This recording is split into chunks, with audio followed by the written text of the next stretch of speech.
Welcome to our channel. Today we how to connect gRPC client to a Go backend service detailed guide step by step clearly. In this guide, we will connect a gRPC client to a Go backend service. First, make sure you have Go installed on your machine. Next, set up your Go workspace. Create a new directory for your project. Navigate into that directory using your terminal. Initialize your Go module by running go mod init your _module _name. Now, create the protocol buffer definition file. You can name this file service.proto.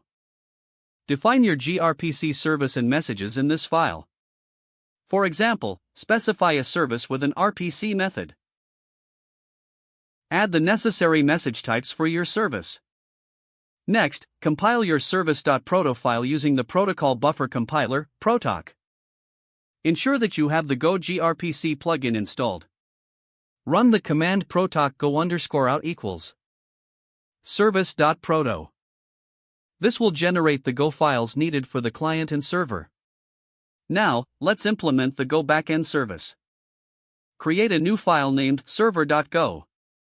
Import the necessary packages, including google.golang.org/grpc and your generated files.